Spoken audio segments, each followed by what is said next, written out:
Welcome back to Uncover Your Magic. As a parent, I am so aware of what I am programming into my girls. But one area I focus on even more now as they get older is their relationship with money. I grew up in a house where we didn't have a lot, but we made it work. We were always having fun, making up games, doing routines, and putting on shows, not focusing on the lack, but on what we did have. Money or an abundance of money wasn't a big part of my childhood, but the most important thing I do remember, even though we didn't have much, we were always taken care of and we always had fun. My mom was the creator of a fun house. If any of my friends who listen that grew up with me will be the first to say, my mom, even though we didn't have the means to do all the fancy things, we had the best childhood memories. All those moments are memories, but I wonder if any of those memories are blocks that I have holding me back from living in true abundance without limits. It's so important to be in an awareness of our money blocks. Do you live in an abundant mindset, knowing everything is always perfect and you are always provided for? Or do you live in lack, always stressed out about money after watching your parents struggle and say things like money doesn't grow on trees and looking at your life as without versus with? My guest today is all about that. She has such an incredible story on how she became aware of her blocks and how she has raised her children. After learning about Dawna and how she grew up and where her breadcrumbs led her is so fascinating. You will love her story. Before I introduce her, please remember to sign up for my 4-session Magic Mindset Summer Camp for either you or your child, or you can both come because it's free. And I want to give you a gift for listening to my podcast and for entering a new school year in person. Yes, no more Zoom. And I just want to give you a positive and empowering mindset for both you and your child. I will teach my 6-step magical formula so you are equipped with the tools that you can use in your life to raise the vibration in your homes and have faith in your kids that they will know how powerful they truly are. It is my passion, and I'm on a mission to inspire millions of kids with this mindset so they have the clarity in their life early on so they can set big goals and know how to take action and know how to change their limiting beliefs into empowering ones and make smart decisions because they know their core values. I believe each child needs to know these tools so they can move through life with ease and know their true purpose in life is to love and give and make a difference. So, on to my guest today, Dawna Campbell. She is considered a mind whisperer. She combines her knowledge, wisdom, experience, and talents to help people create a life of happiness, prosperity, and love. Her vision is to transform each person's individual pain into silver lining gifts to create a global impact of healing and creating abundance for all. Dawna has over 25 years combined years of experience as a former financial advisor. Her book, Financially Fit, is a #1 Amazon international is a bestseller, bringing her together, bringing together the world of money and the energy body and the soul's essence. Financially Fit is for the person who wants to align their inner balance to gain infinite prosperity in all areas of life. Dawna is a professional speaker, sharing her techniques during interactive workshops and maintains an international private practice with her heart-centered healing approach to create it now. Dawna's educational background includes university degrees in both finance and marketing, and she spent a decade in the financial planning arena as a managing principal for an investment firm. She lived in an ashram for a year, studying the energy body, brainwave patterns, meditation, and healing. In addition, she has studied natural healing with a medicine woman, shamans, yoga healers, and Buddhist monks as they passed down their gifts. Dawna currently resides in Big Fork, Montana. And yes, I said Big Fork, Montana. If you go back to episode 1, you will remember that I lived in Big Fork, Montana for 4 years. And it's a small world when I read her bio, and I could not believe I was reading Big Fork because not many people live there. It's very small. And she is the president of her company, The Healing Heart Inc., and has 3 beautiful children. So please welcome Dawna to the show. Welcome, Dawna. And thank you so much for having me here today. It is an honor and a pleasure. Oh, thank you. When I started doing my Dawna deep dive, I loved, first of all, knowing that I lived where you live in Big Fork Yes. for part of my life. And like we said, it's a very small town. So it's one of those rare moments where I'm like, did a double take. But gosh, having this podcast and, over a year now, I've seen my life kind of uh, go on these little things where I'm like, oh, that person came to me at this time. And then I go a little, I'm like, oh gosh, look. And I even can look back and see where I was in my growth and, always growing and learning. And even just meeting you and learning what you do is like, whoa, this is, I mean, just to learn it is so fascinating. I could study you all for, it's just so, it's something that I love. And I know my listeners will love too. Mhm. But I think I always love starting with your background and where you kind of, how you were raised. And I know you're a mother and I have my 2 girls, and it's a fascinating thing because when I did the intro, I was talking about, I grew up in Seattle in Washington State, and we didn't have, we just made fun. We didn't have the money. We didn't go on any fancy trips. We didn't have, there wasn't a lot of abundance, but we made fun. And I always knew I was okay. It was fun. We just made it to be fun. My mom was the fun person. But when you look back and after understanding what you do wonder what money blocks I have, as a 52-year-old woman, and when I look back after understanding how you get that cleared, to create the abundance, to create the unlimitedness in all our life, it's just fascinating. So if you could just start kind of as the little girl that grew up and kind of go from there, because your story is very fascinating. Well, I grew up in Silicon Valley. And what was unique about that experience was that I lived pretty close to the poverty line. So here we are in the big tech central of the whole world, and we're on the other side of the tracks, so to speak. And I remember my mom asking me questions from time to time about what I wanted to be when I grew up. And I remember the one time where she told me, well, she asked, what do you want to be? And I told her, I'm like, well, I think I'm going to join Greenpeace and save the whales. Because it was like at the end of the women's liberation movement, women could be anything. You could be in a man's world, you could have a career and a family. And she wanted to give me opportunities that she didn't have. Well, that wasn't the right answer. I'll tell you that. Right. Because I just essentially told my mom, I'll just be an activist. I didn't know that. And because I was, near the poverty line, I became so incredibly passionate about helping other people with their finances to provide opportunities for themselves, for their children, because I didn't have them growing up. And I thought, well, if I could help others do this, then the world could be a better place. So I chose to become a financial advisor instead. Huh. And I was responsible for $500 million of other people's money, which Mm. broke down my health, ended a marriage, and left me financially devastated at the end of my 10-year career. Oh my gosh. Okay. So I want you to go back to why so you chose this field, Mhm. which to me, like how you grew up, like that would be something, well, if I like the polar opposite, Yes. right?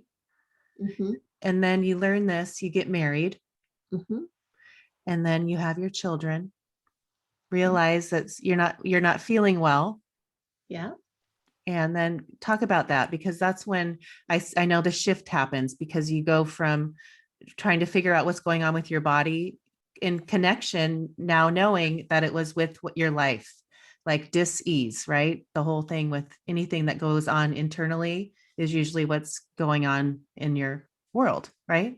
And that's exactly what I learned. Exactly. I went to Western medicine and followed it for 2 years. And I had everything from a stomach viral infection to acute pancreatitis to doing all kinds of crazy testing. And then they took out a gallbladder only to discover that it was perfectly normal and healthy. Mm, And after 2 years, I left Western medicine and I started looking at natural healing because I went, there's got to be a different way. I need to be healthier. I don't know why I have all of these digestion issues and the pain that I was having. So I found a doctor who was a naturopathic doctor, but she also did Oriental medicine. And she gave me some enzymes after a really long intake. And what we uncovered was I wasn't able to digest food. mm, So if I wasn't digesting food on the inside, there was something in the outside of my life that I was unable to digest as well. And as I was getting healthier and the food was being digested, what I learned was the anger and the infidelity of my marriage was what I wasn't able to digest. It was hidden from me. It was in my environment. I didn't know. I had two mhm. small children. My youngest was only, 6 to 9 months old at the time, and the anger. Now, the environment I grew up in growing up with my mom and my dad, it was a very angry household. So I thought anger was normal, but I didn't like it.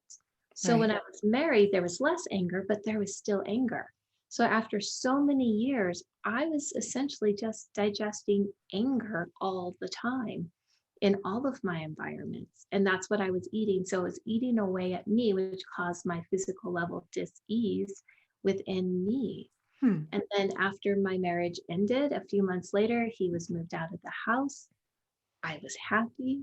I ate whatever I wanted. The excess weight I was trying to release and lose off of my body came off 40 pounds in 3 months because I was starting to digest happiness and not anger. And that is what ignited me on this path that I do today. Right. And when you go to that Oriental medicine person Mhm. and they are talking to you, are you open to that right away? Are you trying to understand it and thinking, okay, this must, or I'm just desperate. I'm going to try to figure this out and do what she's telling me to do? Right. I had no idea whatsoever. She came to me as a referral from a friend. I show up, I sit in her office for an hour and a half and tell her my life story if she asks questions. And then she puts me on this table, does some energy work by pushing certain acupressure points on my body and having me think about certain things. And I'm like, okay, this is so unconventional to me. I'm not 100% sure. I was open to energy work. I started dabbling in it. I was starting to learn Reiki and some other things, but it was just a totally different, but I was open. And then at the end, she prescribed me some enzymes and sent me home. I would come back 2 or 3 days in a row. And I had to travel back and forth because I lived 5 or 6 hours from her. Oh my gosh. So every other weekend for the weekend, and she would spend every single day working on me with the energy work. And it was the same process every single time. And then one day it was like I woke up and I knew instantly everything that was going on Hmm. because it started working. So it was supplements and it was the energy work. And it was the start of me learning about your thoughts, your beliefs, and the emotions behind them. Right. And to think of, knowing anger and getting that inside of you. I mean, just even the word saying it kind Mm. of makes you feel that, that tension. Anything that I always talk about your words and the thoughts, they're so Mhm. powerful to who you are and the state or your vibration. But you think of, thinking that it's anger is part of life and that's what marriage is and, living with that and, knowing that this is where I'm at and I've made my commitment, I have my babies, right? Then all of a sudden, something's wrong. And when you go to that person and it's like, oh my gosh, then now your husband moves out. And now it's like the weight that you had that you're trying to lose with the baby weight Yeah, that you had been, didn't you have like a trainer and you had like nutrition, counting your calories and all that, and nothing was working. nothing. I went to the gym 5, 6 days a week, the personal trainer, counting calories, kept a food log. A year later, nothing changed. So I changed gyms, trainers, and diets. Went another 6 months, nothing changed. So that wasn't my path. It wasn't my how-to method. And then I quit all of that at the time that I decided that I was going to file for a divorce because it wasn't who I was and it wasn't the environment that I wanted to live in. So it became my personal choice. And the marriage dissolved at that time. And after he left, I quit all of those things, ate whatever I wanted. I remember there was a couple of times that, oh, brownies sound good for Oh, dinner. funny. I would eat the whole pan. Oh my gosh. And I was happy. And about 3 months later, I walked into my office in the financial services world, and my assistant said, "Dawna, you need new clothes." And I said, "What do Huh. you mean?" She goes, "Turn, look behind you." And I had on my suit, and it was just hanging off of me. I didn't realize I shrunk 6 Wow. sizes with those 40 pounds. Had no Huh. clue.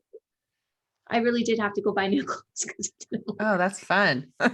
That's a fun reason to buy new clothes. But I had no idea. I had no idea. Wow. Huh. So then tell me, so here we are, now you're like onto this new path. You've released all this weight. You're still working in the financial business. Uh-huh. And then how do you get to the ashram? What I started doing was meditating, and I started following different people, and their what they were saying was close your eyes, take deep breaths, try not to have any thoughts. And so I was doing that every night after I put my children to bed. And I realized that I wanted to know more and take some courses with it. I discovered a Zen Buddhist monk that was in town and went to a couple of his classes, and he taught us a walking meditation. And in that walking meditation, we had to be very mindful of where we were, our placement, our feet, how far we were in front of someone, all of that. And after 20 minutes, he sat us down and said, "This is a metaphor for life. Meditation is not something you do, it's something you become. And it's really about the alteration of your brainwave patterns to be in a certain brainwave. But meditation, he said, is not 5 minutes a day or 20 minutes a day. You live in this state of being, whether you're tending your children and cleaning house and driving a car and going to your work. It's this state of being to be in. And I Hmm. was captivated because I knew that my health had already ended and was recovering, and my marriage wasn't there anymore. And those had me in common. So I had to figure out me and get good with me with my healing journey. So that was when I chose to move to a US based ashram, which is a spiritual living community, to become meditation. It's like praying a prayer, but instead of just praying the prayer, you become the prayer you prayed. So you're Huh. becoming the meditation on a daily basis. So it's all day long. You live that. It's certain state of mind in it. There science brainwave patterns. If you want to know, most of us are in a beta brainwave. It's an active brainwave pattern. I'm talking, you're listening, we're in beta brainwaves. But when you're in those higher emotions like stress and frustration and anger, you're in a high beta brainwave in there. And that's what causes the physical havoc within the body. Now, when you lower the brainwave patterns, it happens naturally, even with the course of the day.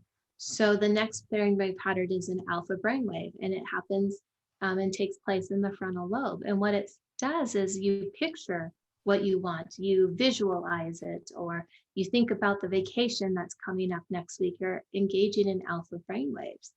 The next one is a theta brainwave, which really comes to the top of your head, and that's the energy of no thought that we always try to get to in meditation. Right. But we naturally go in and out of theta brainwaves. So when you're waking up in the morning and you fall back asleep, but you were dreaming, but you woke up, but you remember your dream, that's Hmm. a theta brainwave.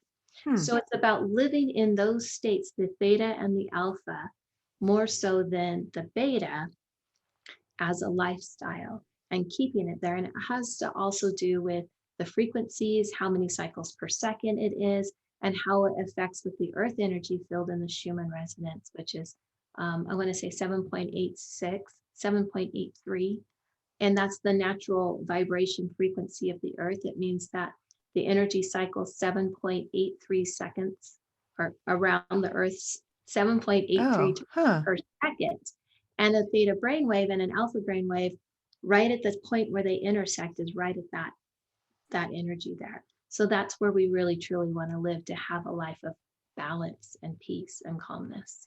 Wow. And so you're in the ashram, you bring your babies, Hmm. and what it was really intriguing to me, that's a big step to And quit your job mm, and move to something with two children.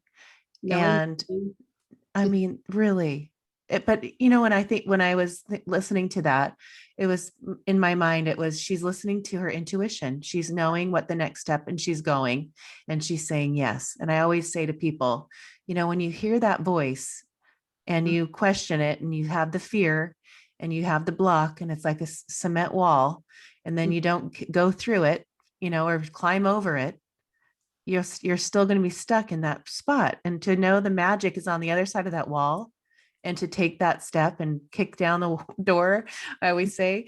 But is that how you would describe it? Like you just knew that's where you had to go next and it wasn't even a question? right. It wasn't a question. I knew it was something that I needed to do for me. I knew it was something I wanted to embrace. And I wanted to get my children really good with a good foundation as well. So I enrolled them in their schooling program. So they were in school. I did their teacher training program. So we were all in alignment.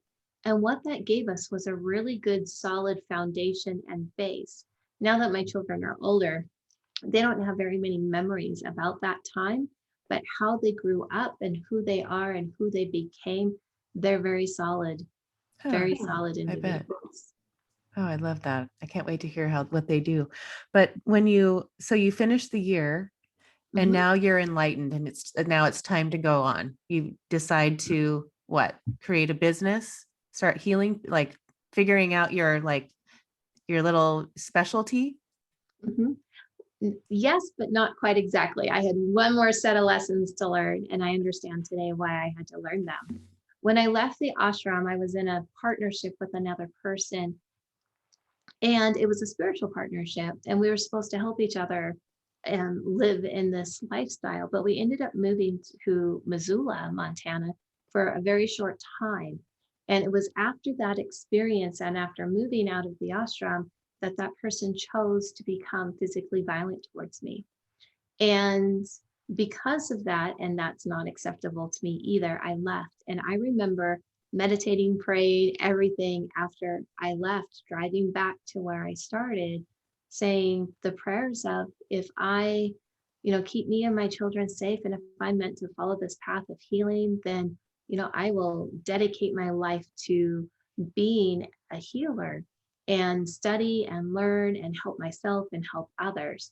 And when you make a prayer like that, you very quickly end up doing it. So when I returned back to where I started in Idaho Falls, it was about 2 days later, I was sitting and meditating, going, well, I made a promise. It's time to fulfill it.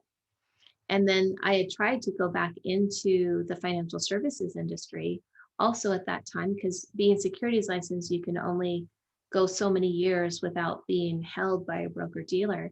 And at the time, it was the global recession, so nobody was hiring. Hmm. So it just worked out that I couldn't have a job in my old profession to generate income and do healing on the side. The spirit, the universe heard me, and instantly I was there and had to start a business. Oh, I love that. Just when you hear stories like that, it gives people, I want it to teach people that um, everything in life is always work happening for you. Yes. You know, like to think you could get so, oh my gosh, the recession, and oh my gosh, I can't do this, and where am I going to make money? But to allow those times to know that, everything is for me, Mhm. and to look at what's the next breadcrumb coming, Mhm. that I get to take and see where it leads me. But that's what your story does for me. I look at it like, you embraced what was going on as a gift, or it was, you didn't go down the spiral of, what I mean? Like, I feel like you really just took that it wasn't heavy. You know what I mean? But I did get to learn a lesson around that and a learning how to see things as gifts. Because at the time that I was there briefly in Montana, I met a medicine woman on an Indian reservation. and she actually looked like Mrs. Doubtfire. Oh, funny. But you would think, an Indian woman, long black braids, leather skin. Nope, nope, she looked like Mrs. Doubtfire. Oh, funny. And, I remember she was teaching me different things energetically and different strategies that I use today in my work. But one of the things that she did was she was the only person I really knew in Montana when some of those altercations, domestic violence happened. So I called her because I needed a place to go. And she told me no. Oh, She said, I'm working with clients. I have this going on. You can't be here. This isn't the right energy. Do you have a plan? Do you have money? Do you have, and instead of allowing me to and enabling me to be a victim, right. Exactly. she stopped me and empowered me to figure it out on my own. And that was probably one of the toughest, hardest obstacles that I ever had to overcome. And when I got it and I realized, and that the power was within me and that the strength was already there, all I had to do was like push a button and you're on to the next step. If Hmm. she didn't do that for me, I don't know that I would be the person here today. I Was believe it that. hard? Yeah. But was the gift in there? Absolutely. And she taught me so much on an energetic level that way. Oh, I And love that's that. what I hope people do today is find the gifts in those hard traumatic experiences of here's the good thing that came from it. And Right. that all goes into the work. Yes. And so I know you wrote this book that is so fascinating. I can't wait to read it. Financially Fit, Mhm. and I know that you have courses online. And Yeah. I was looking at it, and so when someone comes to you, because I want to, Mhm. when someone comes to you because they feel like they're blocked or Mhm. there's certain, I mean, health, right? Health, prosperity, and abundance, Uh, money, Yep. relationships. Yep. Those are the three main things, right? Is So I get with you on a phone call. We don't uh, need to see each other, no. right? It's an energy thing. And you go down to we explain this childhood thing because Yep. it's just fascinating to me because as a mother, it's a different feeling when, you're looking at your life and how you were, back at 6 years old. What happened? The memory of that, and it's in your subconscious, and all these subconscious thoughts are always in your body till you die. Mhm. And as a mom, I have been because I had my children older, I've been really conscious about, it's always abundance, but we still are aware, it's this awareness that I teach. I don't teach lack, we in the right way. You know what I mean? It's not that, oh, let's go to the mall and go on a shopping spree. I don't mean it like that. But there is an awareness as an older parent understanding this idea. But I'm sure they have these blocks, even though I've been really trying hard as a parent. But will you go through that? Because that's so Uh, fascinating. Absolutely. Within international practice all around the world, clients want three things: better health, increased wealth, or enhanced relationships. So, really, what they're asking for is happiness, prosperity, and love. And the way it works is that your subconscious records everything from the moment you're born to the moment you exit this earth. And it records everything as a factual event. And then it starts assigning the feelings and emotions to the events. Now, the problem with this is we're only aware of that happening 10% of the time. We know this because scientists measured Albert Einstein's consciousness level, and his awareness level was 10%, which really means the other 90%, we have no idea what those feelings and emotions are to those events. So, what I learned how to do through the various natural healers that I have studied with is how to start with the feeling and emotion that's going on in the body, finding out where it's located, and tracing it back through the subconscious to find the first occurring event that they can consciously remember where it got attached to. And then we can start uncovering what was needed, what needed to be felt. And I use a strategy that I call pivot and shift. It relates back to laws of motion through Isaac Newton and physics. And we shift that vibrational frequency in the brain. So in the brain, there's two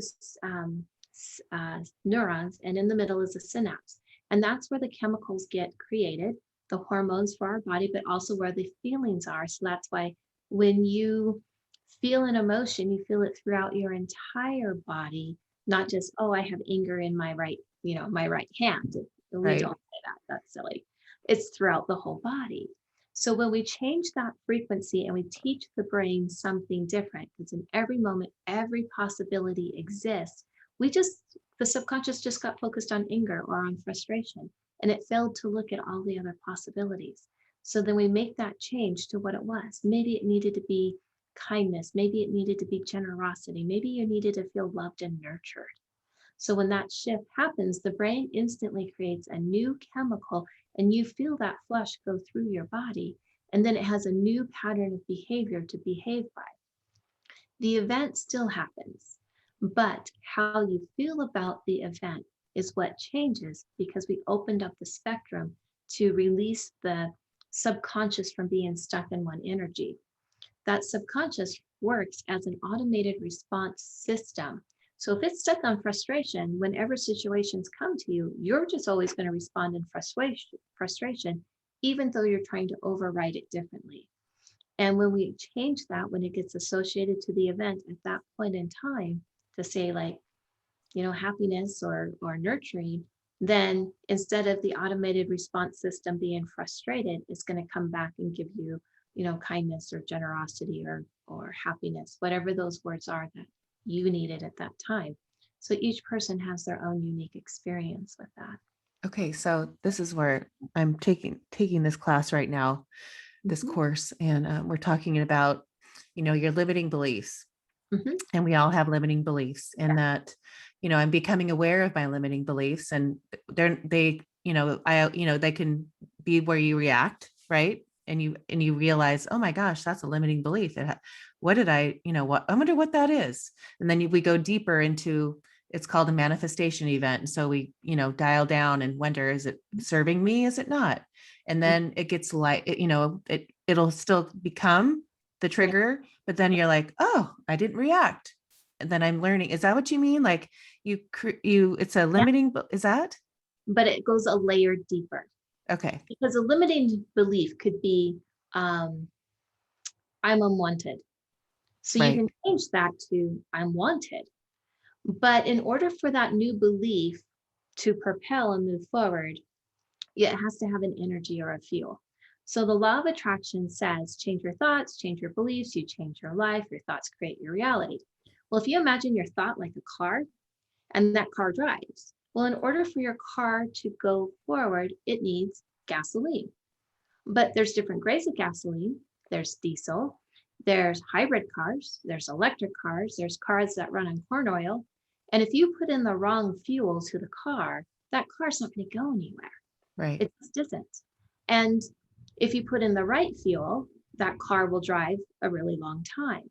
So our subconscious is that feeling. It's made up of feelings and emotions. Our consciousness is our thought processes, which is that law of attraction. Your thought create your reality. The law of magnetism is the feeling that gets associated with the thought. So you can drive a different car every single day, but if you don't change the fuel that goes into it, it may not necessarily be in alignment for it to go. So you can say, I'm rich, I'm abundant, I'm prosperous. But if you feel less than, not wanted, or a lack, that less than is in that 90%. That 90% is stronger than the 10%. So then Right. it's going to return to you. The universe is going to return to you lack, not enough, I'm not wanted, whatever that frequency is, because it's a very fluid, emotional based world that we live in. But when we change the fuel behind it and it's happiness, abundance, prosperity, and you're asking for more money and it's happiness, abundance, and prosperity, you get 100% match. So it will return to you every single time. So it's not so much the thoughts or the belief, it's how you feel about the belief. And that's Right. one of the direct ties that we have to money because money is the outside energy world exchange to who we are on the inside. Right.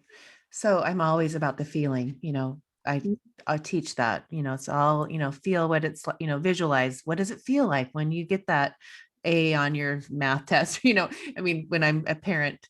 But what I'm thinking, so when you get into alignment and clarity, so what do you put, get into alignment, be Mhm. happy, because I know happy is your gratitude is the highest vibration, Yes. right, on the scale. And when you go deep to this childhood and they find their block, Uh-huh. and you just walk them, is it through a meditation that you walk them through this block and then they change the words to be on the happy spectrum? Is that A little bit different than that.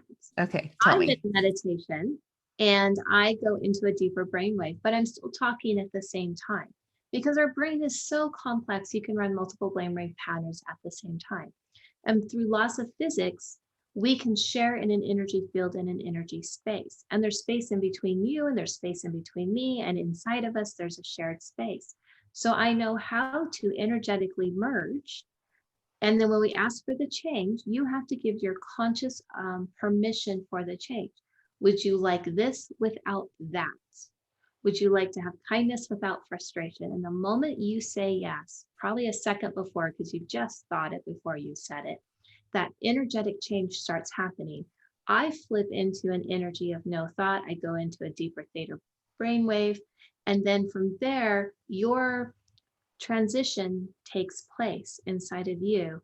And I just become a witness or a feeling of the frequency change within you. I use a lot of breathing with it. So whenever there's a larger transition, I have you breathe through so I can relook at the energy body, because I'm looking at everything from a place of vibration, energy, and frequency. And that's how I do the reading. So you don't have to go into a meditation. You'll probably go into a lighter state only because we're in a shared energy field and you'll feel my energy with it. But you don't have to do anything except as we go through the questions, we uncover what it is. And if you want the better thing without the thing that we need to let go of, all you do is consciously say yes, and your subconscious automatically reprograms it. Can you give me a fun example that you did, or a neat one that really transformed? Yes. I was on a tour and I was in Connecticut, and I pulled a gentleman up from the audience. And when I asked him what he wanted to change about his life, he said, I want to create more money. So I'm like, okay, well, why? And he said, well, I'm doing really well right now, but, and we're very comfortable as a family, but there's some things that we want to do before our boys go off to college. They have a couple of years of high school left, and we want to create the little bit extra income so we have the more to do these things. So I asked him, okay, well, how does it feel not having the more? And he said, well, I'm incredibly frustrated. So the universe was reading frustration coming out of him in that 90% and returning frustration to him. So he Mhm. could never get ahead. He could never create the more because he was stuck in frustration. Going back to where it was located in the body, he felt a lot of it in his gut area, like a big knot all tied up. And then when the first memory came up, his parents got divorced. He was like 9. And the extra got divided up. Now each family was comfortable, but the extra wasn't there. And he was an only child, so his parents played tug of war with him like he was Gumby. So that is what created the frustrational energy, and that's what he remembered. So what we found out what he needed, it was a sense of pride and a sense of accomplishment, and he really wanted his own children to respect him. So we put in those energies, we pulled out the frustration using the techniques that I use, and then I have him relook at the event in childhood because it tells me if there's something else that needs to change or if the energy is good the way it is. And he said, wow, that's the craziest thing. I am happy and I'm riding my bicycle down the street. My parents still got divorced though, which is true. The event doesn't change, Right. but he remembered it from a different point of view that also happens. So that became his new story. Right. And then I asked him how he felt in the gut area, and he goes, the knot is gone. And in front Oh, of us, it looked like he dropped 20 pounds of energetic weight wow. easily. And then guess who got to create the more before his boys went off to school, Huh. college?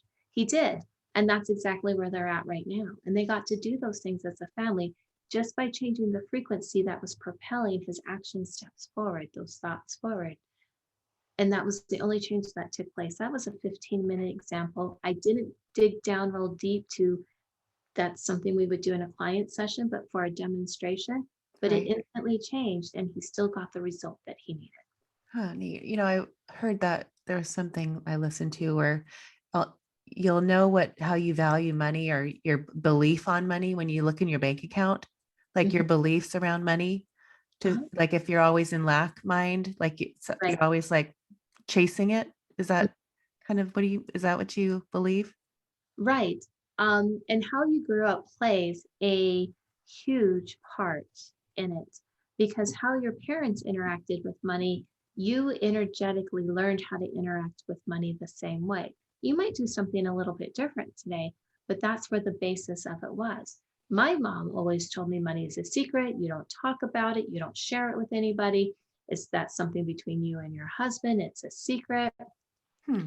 And I thought it was really interesting, but when I really looked at it deeper, it was that they were embarrassed because they didn't have money and there was always a lack mentality. And I was constantly told no for anything, even if you wanted the dollar slinky at the store, the one time you asked, it was instantly a no because there wasn't any additional money. It just wasn't there.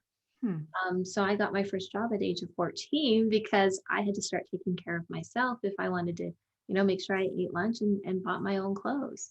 Because the extra for them to do anything like that wasn't there.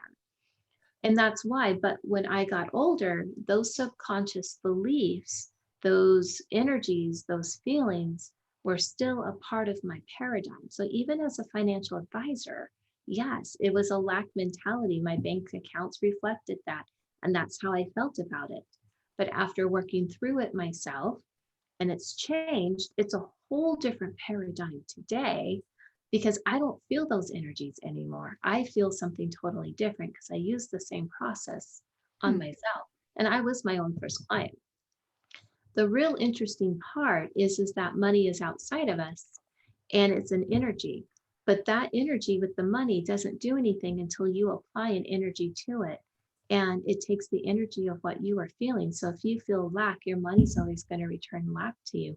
But if you feel deep down that you're worthy and prosperous, that money is always going to return to you worthiness and prosperity every Right. time.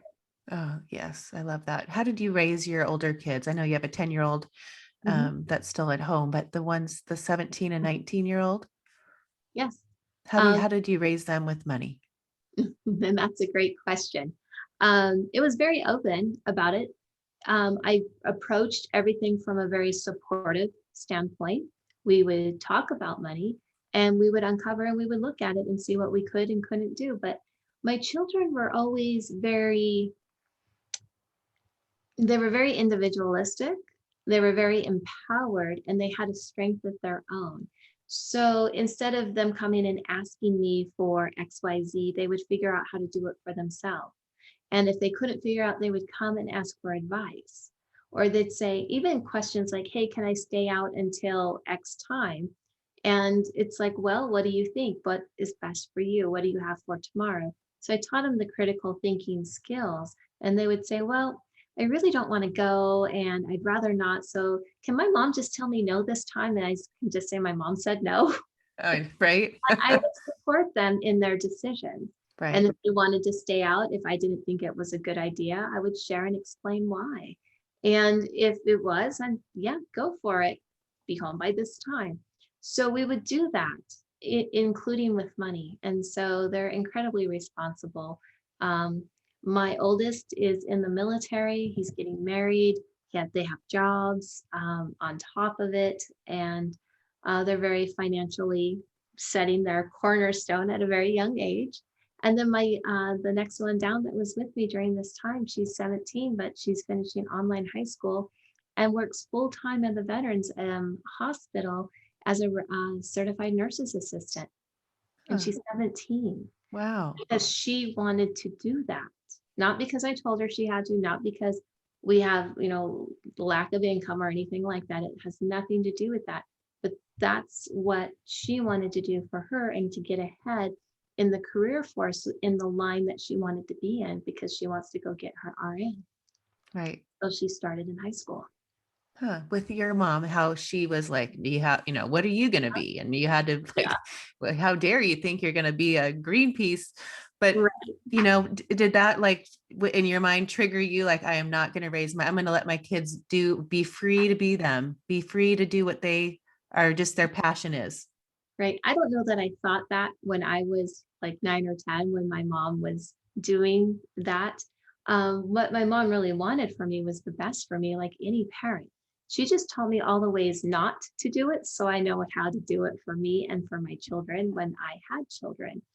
Um, and in that, what I was passionate about was helping people with their money.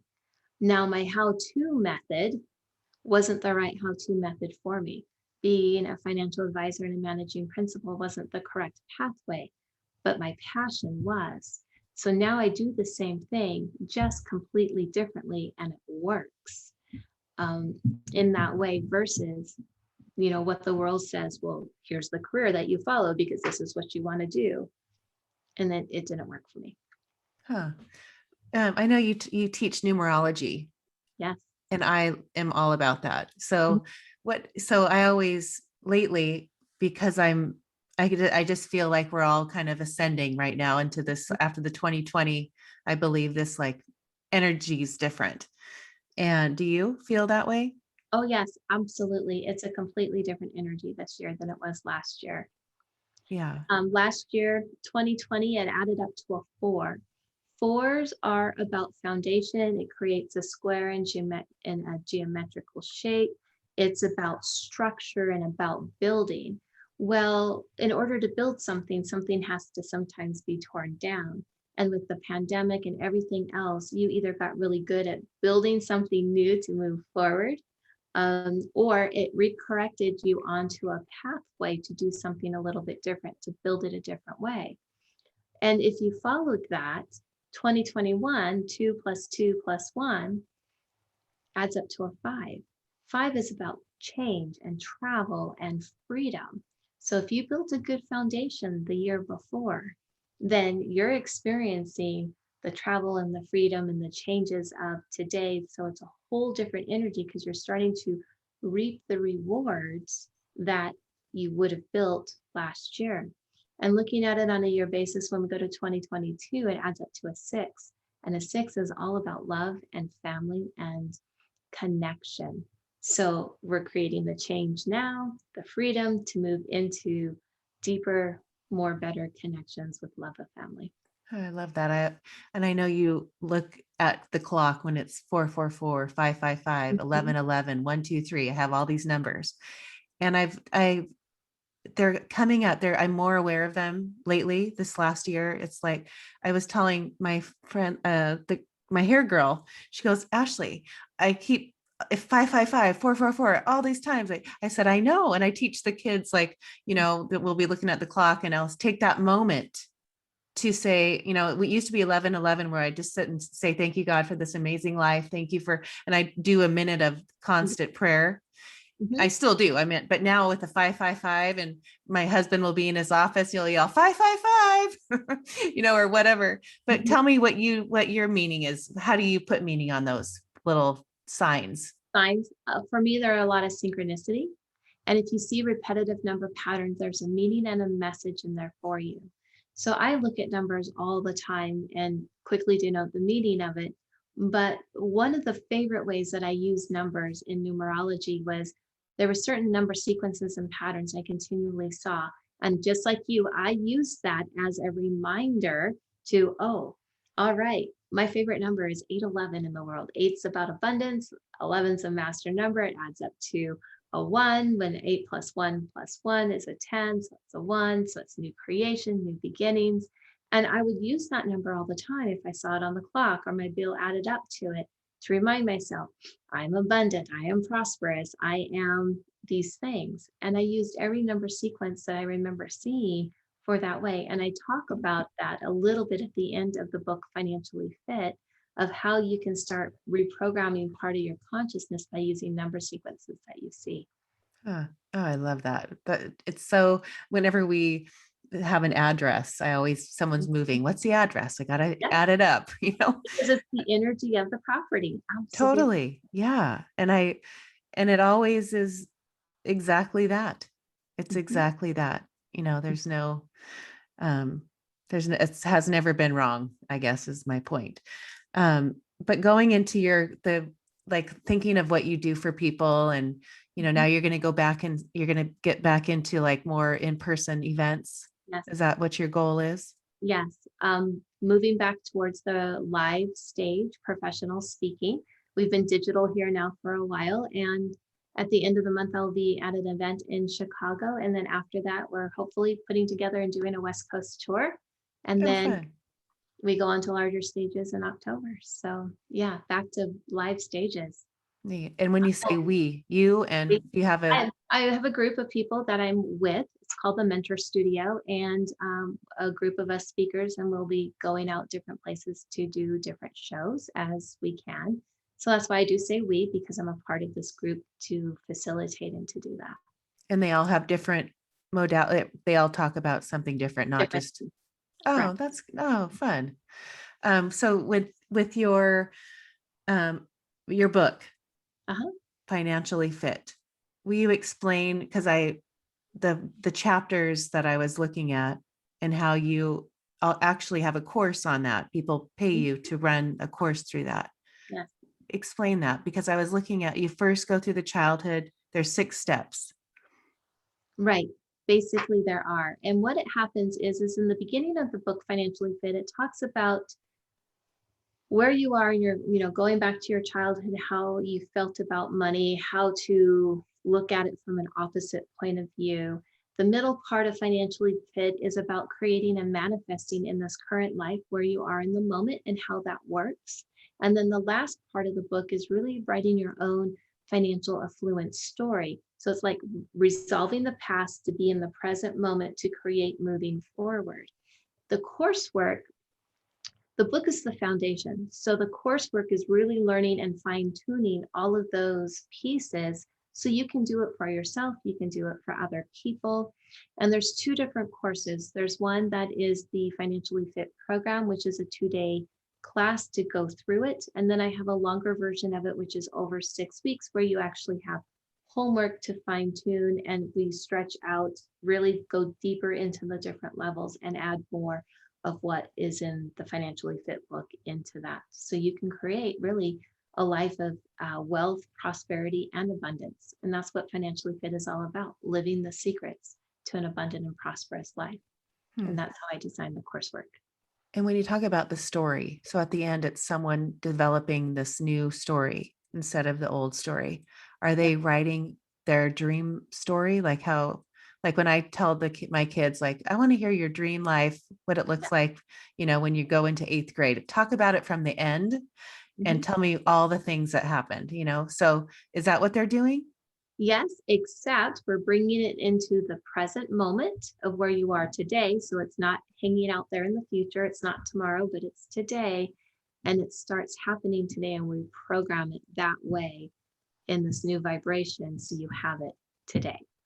Okay. Will you give me an example of like what would be a story, like kind of a couple sentences or whatever? Um, so somebody's financial affluence story might be a certain type of lifestyle that they want to live. They want to travel. They want to have their phone in their hand and the toes in in the sand, and they want to work wherever they're at, but still have vacation time with their family and do these live events and this whole lifestyle image that's created. So when we create a financial affluence story to what that is around a person and their lifestyle, it's always like tomorrow or the next day or in 2 months. So what we do and what I do with the client is we take that picture and I bring it and encode it into them now, just like clearing the past, except I'm bringing the future into the present. So then it starts today. And when I do that piece with the client doing the private session work, they start experiencing it today and then they're like, oh my gosh, good things have happened and this has happened and this has happened and now this opportunity and this is here and now I'm flying over here to do this. And that happened really fast. That was only like 2 days. And you're like, yes, because it's meant to be today, not just hanging out into the future. Right. And you make them believe it's about believing that it is happening today. Right. And it's not They just believing, but feeling feeling, the belief feeling, that it's right? today. Yes, because we Okay. changed it instead of, well, I don't know if that's going to be there tomorrow or not, or I'm still on. Nope, it's now, it's today, and this is the energy. And then we change that frequency. It chemically changes in the body, and it's a new reality. I had a client who was in Florida. They were in the process of purchasing a home, and then they were unsure if they would get the home. And after their first session, they were able to get the home at the price point that they wanted, that was offered, which they didn't think was going to be happening. And then because they have no furniture or anything, because they've been living in a motorhome for so long, they needed to purchase everything. And I said, well, maybe there's somebody out there that's just selling their home and all the contents, and it's everything that you love, and you can have a reasonable offer because they're going to go do something different. And they said, that sounds like a really good idea. Let's put that in. So we added those frequencies in. It was like 5 days later, she messages me and says, I responded to an ad on Facebook for some bedroom furniture. It was exactly what we were looking for. But when I got to talking to her, I found out she was liquidating her entire house. And before it goes to liquidation, we get to come and pick anything we want before they sell the stuff, because we're Oh, getting the bedroom furniture. So she right. goes, so we can pick and choose the pieces we want for our new home that match what we want. Oh, I love She's it. like, that's really cool. So that's something that was in the future we could bring into the present moment. And then it just happened because we changed that chemical programming inside. Oh, I love it. You speak my language. See if we lived in Big Fork. So if I did still, you'd be my friend. We would have uh, fun. yes, We would we have a lot would. of Oh, fun. I love I love it. Oh, thank you. It went by so fast. So to find you, it's always Mhm. DawnaCampbell.com and Yes. your book, Financially Fit, Uh-huh. And one of the Amazon. easiest ways that I just put together to get in touch with me is just to text the word manifesting to Oh, fun. 26786. Oh, wait, what is it? 26786. And you just type the word manifesting to Okay. that number, and it'll directly link you to me. So manifesting is manifesting. Oh, I know. I love that word. 26786. And then it's a direct link. You don't even have to go to a website. It just connects you with me. Oh, and then what? Can I have a session? Right. So it'll go through, it'll show you a client testimonial. It will connect Oh, you to my Facebook. It'll connect you to an Instagram. You can connect to a client session or a free 30-minute consultation. So there's a couple of different layers in there oh, that fun. way. And yeah, it'll just directly connect you to me with all of Oh, that. that is great. I Mhm. love that. How easy. Very simple, isn't it? Yes, we're becoming so technologically efficient. Yes, that's a great way to say it, because I'm not the most technical person out in the world, and No, me neither. found That's a why I was way like, for someone to help me with this piece, and it works oh, beautifully. that's cool. I love that. Oh, it's been so fun. So nice to meet you, Dawna. I've Yes, loved thank it. you.